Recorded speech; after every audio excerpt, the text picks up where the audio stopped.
I'm going to come up here this morning because I got something to lean on. Not always a bad idea. Or something I'm also going to undress in front of y'all. Wow. But as you can see, today is Scout Sunday. Oh.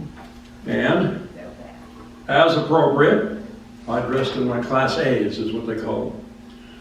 The troop that I work with is currently attending our sponsoring church, which is First Baptist in Forsyth. Merlene and I will dash out of here on time and try to make it to lunch.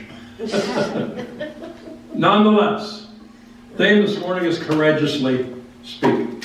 I can tell by looking at you that you're all just as courageous as you can be, and you're never fearful of speaking up and saying what's right. Right? Right. So what do you think about when you hear the term speak courageously or courageously speak?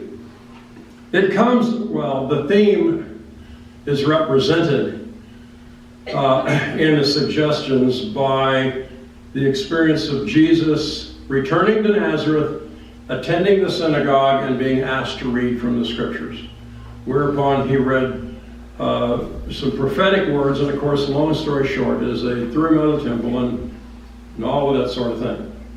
We kind of skim over the important part in retelling of that story, and that is because it says they were about to kill him. They were going to take him and throw him off a cliff. And he passed through them unharmed. Sounds easy enough, doesn't it? You ever tried to pass through a mob unharmed? Well, he didn't do it without a lot of help, did he? You know, I think it's always a good idea to begin comments with just a tiny bit of levity, if you don't mind. And I read this recently. First or second grade teacher wanted to go through the spelling words, and she was using fascinate.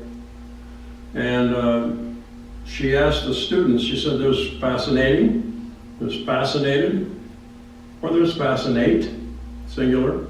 She said, I'd like you to use the word fascinated in a sentence. And she called on a little girl, and she stood up and she made some sentence about, I read this book and it was absolutely fascinating.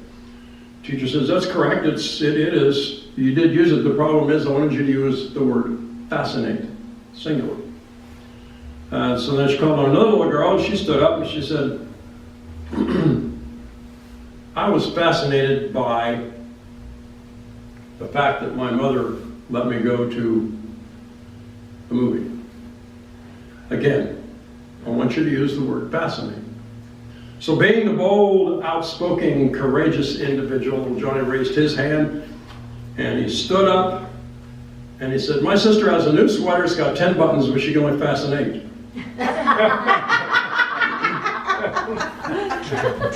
You don't always have to remain on topic, but you do have to be somewhat accurate. Often, fascinating or speaking courageously may mean sharing your opinion amongst friends or even strangers. Let me say that again, sharing your opinion amongst friends or strangers. How many of you willingly do that? Donna's not afraid, I know that. I work with everybody with a little bit of a skewed, because a lot of people just scared to death to offer their opinion. What do you think about sharing your opinion with other people? I mean, I'm not talking about your mom, because your mom will sure tell you the truth, there's no doubt of that. But don't you think that you ought to have an opinion, and that if you do have an opinion, you ought to be able to support that opinion? I mean, otherwise, then what is it? Just a parrot, right? So what does supporting your opinion entail? It means, it can't mean, well, that's just what I believe. I've actually heard that said right here. Yeah. No, that's what I believe. Well, it's nice that you believe that. I didn't say this. And I'm not going to say it now. It's nice that you believe that, but why do you believe that? What is it that makes you believe that? Here's what I know. Learned a long time ago, if I'm going to open my mouth, I'd better be sure that I either have tasty shoe polish on or that I know what I'm talking about. Now, that doesn't mean I'm never wrong, because I've changed my opinion many times if I can hear a better argument. If you have an opinion or knowledge, doesn't require that you understand the details clearly. If you can't support your opinion or belief, does it mean perhaps that you really don't believe it? Because this is going to get serious now. We're here at church. So if you express your opinion, or would you rather keep it to yourself? Do you know what you believe? Is it important? We're in church. We're talking about church. We're talking about beliefs. Why are we here? Probably most of you passed 16 or 17 other churches to come to this church this morning. Why? What are you doing here? Some of them had more people, some of them had fewer people. Just a real quick aside, I have a fascination with churches. And since I'm now driving a school bus part-time for Forsyth just for fun, I encountered the cutest little church you ever saw in your life, way in the middle of nowhere. And the pastor lives right next door. I can't imagine anybody going in this place. It's like a shoebox. But there it is. I'm just fascinated with it. Anyway, by the way, my brother used to own a church. That was interesting. That's another story. What about your church? What if somebody wants to know about your church? They want to ask you, what do you folks believe in? Everybody's willing to stand up and say, yeah, I can tell you right now. I can tell you just like this. I can tell you exactly what we believe. Well, if you say, yes, I'm that kind of person, you'll be in a rare number, because most people don't. And I'm talking most people in this church. But that's true for most churches. They really do not understand what they believe to the extent they can say, this I believe. This is my opinion because this is how I believe it. And so this is the purpose of the theme, Speak Courageously. I have images of speaking courageously, and some of you probably have seen. Anybody ever read the book Oliver or see the movie Oliver? This, amongst those who read, this is an image stuck in their mind, and particularly you've seen the movie Oliver. And that is of a tiny, tiny little boy in a boys' workhouse in London. Rows of hundreds of boys eating a bowl of gruel for supper or for breakfast or what have you. And for you that are a little bit younger, look up gruel. See how to make it, see if it's on the menu ever at home. And this little boy gets out of his seat, and everybody's sitting proper in the whole place, nobody's speaking, and he walks down the aisle to this gigantic, imperious, evil-looking headmaster. And his only words are, please, sir, might I have some more? You know, that's pretty courageous to do that. That is pretty courageous. A fellow by the name of Lehi, who some of you know, was so impressed by the Holy Spirit that he went forth unto the people of the city of Jerusalem some 70-ish years prior to the fall of Jerusalem, 600 years before Christ. And he testified against their sinful ways. God had said, go talk to these people. Tell them what they're doing is wrong and they need to change their ways. Well, he was told that in a dream, and so that's what he did. He was obedient, to say the very least. People hated him. People wanted to kill him. We've heard that story before, haven't we? Nonetheless, he did it. And remember, from 2 Nephi. For when a man speaketh by the power of the Holy Spirit, the power of the Holy Spirit carrieth it unto the hearts of the children of men. Now we can seek all kinds of evidence and all kinds of facts and figures from books and what experts have said about whatever topic we're talking about. But I think that we should never forget the voice of the Holy Spirit.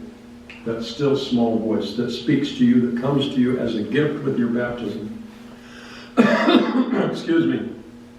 70 G. Wayne Smith was quite a character. When I was young, he used to annoy me to death.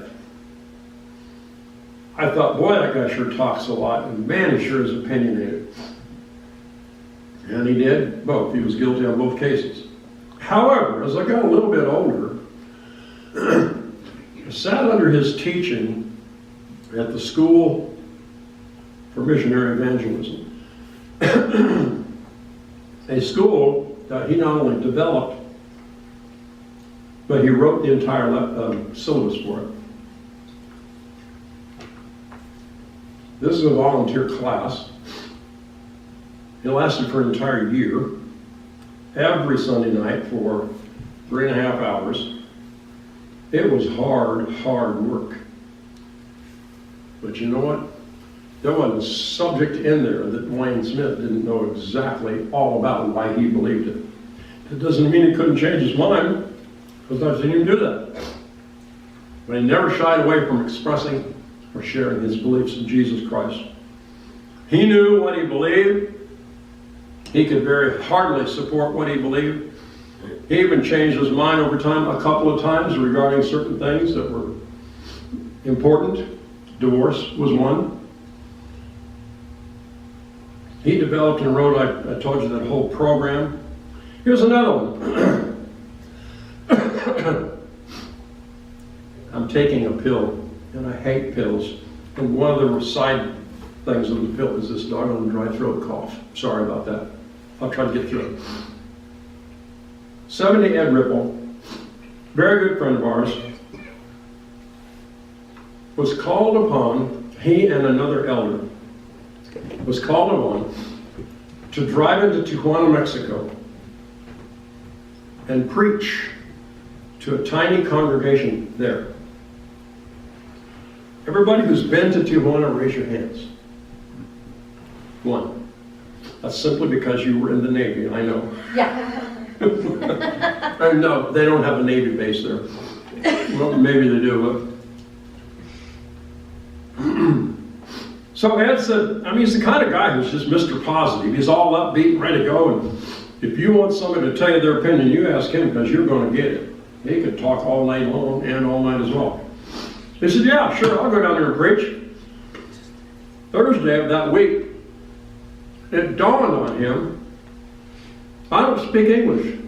I don't speak Spanish. I'm going into Mexico. How am I going to do this? So he had asked another elder, Ed Johnson, to go with him.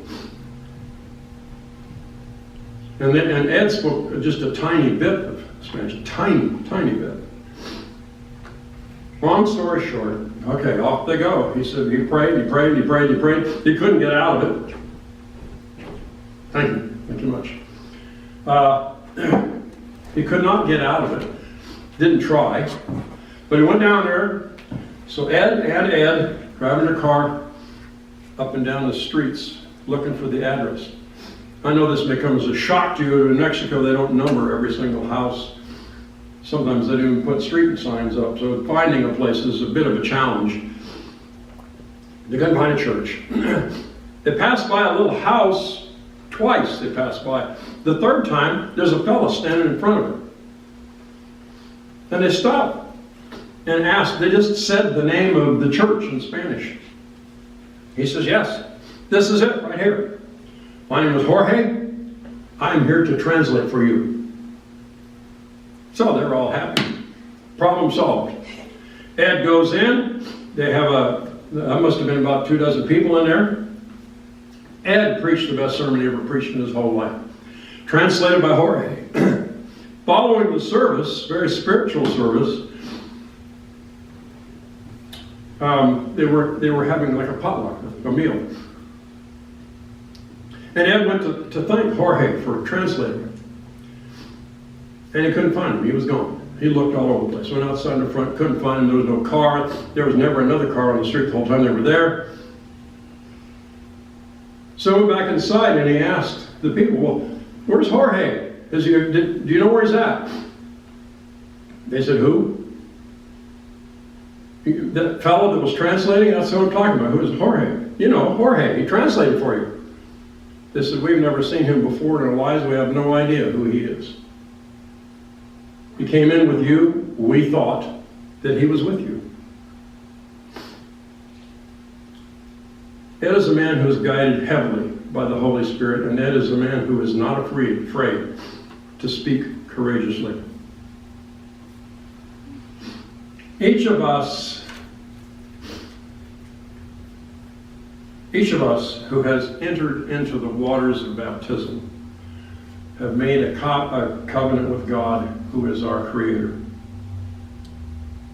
In so doing that, we put on the mantle of a term called a disciple, a believer.